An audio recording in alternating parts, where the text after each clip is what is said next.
جب کوئی شخص فوت ہو جاتا ہے تو اس کے اعمال کا سلسلہ ختم ہو جاتا ہے۔ جب آپ تھے تو آپ نماز بھی پڑھتے تھے اور آپ کے نامہ اعمال میں اس کا ثواب درج ہوتا تھا۔ اب آپ چلے گئے دنیا سے تو نمازوں کا سلسلہ ختم ہو گیا۔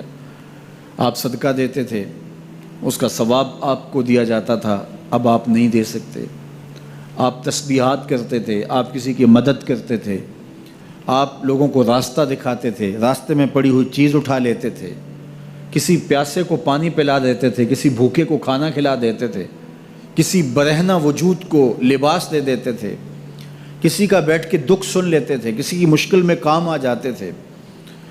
آپ حج کرتے تھے، آپ عمرے کرتے تھے، آپ قرآن مجید کی تلاوت کرتے تھے۔ یہ کتنے اعمال خیر تھے جو آپ بجا لاتے تھے، لیکن جب موت آئی تو یہ سب کچھ ختم ہو گیا۔ الا من ثلاثہ، لیکن 3 اعمال کا ثواب ہے جو اس کے نامہ اعمال میں درج ہوتا رہتا ہے۔ وہ کون سی 3 چیزیں ہیں سنیے، اور یہ اعمال اپنی زندگی میں کمائیں تاکہ نامہ اعمال کبھی بھی جو ہے وہ بند نہ ہوں اور یہ چیزیں درج ہوتی رہیں۔ سب سے پہلی چیز صدقہ جاریہ، ایسا صدقہ کہ جو جاری رہے۔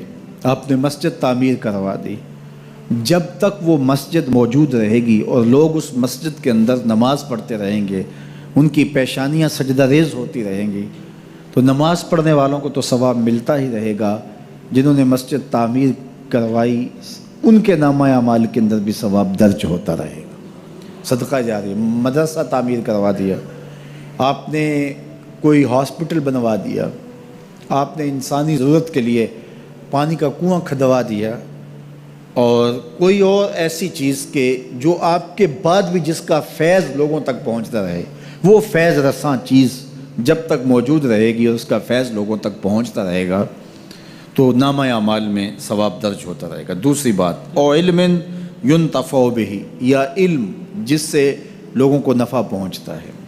یہ ایک ایسا کھاتا ہے جو کبھی بھی بند نہیں ہوتا۔ آج میں اگر حضور علیہ السلام کے فرامین آپ کے سامنے رکھ رہا ہوں اور آپ اس کو سن رہے ہیں، اور اللہ توفیق عمل بھی نصیب فرمائے، تو مجھے بتائیے، مجھے تو اس کا ثواب ہو ہی رہا ہے۔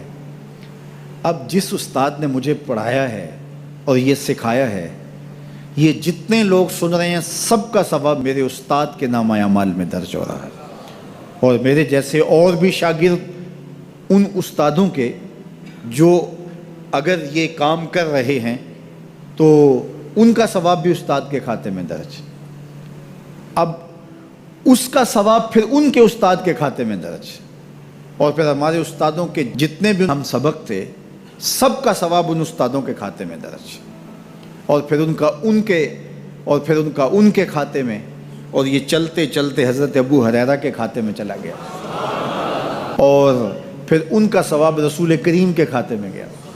اللہ اکبر۔ تو بات کر رہا تھا کہ اس طرح کھاتے بڑھتے چلے جاتے ہیں اور نامہ اعمال میں ثواب درج ہوتا چلا جاتا ہے۔ او علم ینتفع بہ، ایسا علم جو نفع دیتا ہے۔ او ولد صالح یدعو لہ، تیسری بات، صالح اولاد جو ماں باپ کے لیے دعا کرے، اور ماں باپ کے لیے جب دعاؤں کا سلسلہ اولاد کی جانب سے جاری رہتا ہے تو وہ صدقہ جاریہ ہوتا ہے۔ صالح اولاد ماں باپ کے لیے کبھی بھی دعا ترک نہیں کرتی۔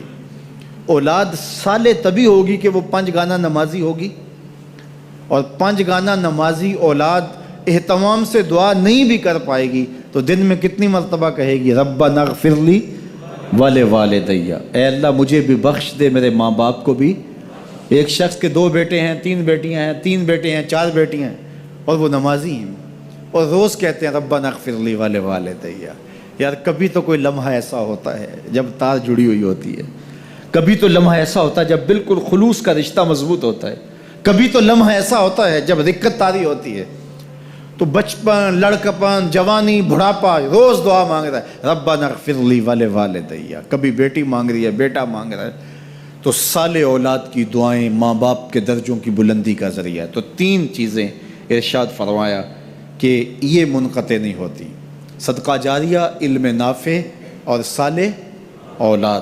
اللہ ہمیں صدقہ جاریہ کی توفیق بھی دے، اور اللہ ہمیں علم نافع سیکھنے اور علم نافع آگے منتقل کرنے کی توفیق بھی دے، اور اللہ جل شانہ ہمیں توفیق عطا کرے کہ ہم اپنی اولاد کی ایسی تربیت کریں کہ کل ہمارے لیے وہ صدقہ جاریہ بنیں، اور ہمارے مرنے کے بعد بھی اور ہماری زندگی میں بھی ہمارے نامہ اعمال میں نیکیوں کے درج ہونے کا سبب و ذریعہ ہو، اور ہمارے لیے دعاؤں کا سلسلہ جاری رہے۔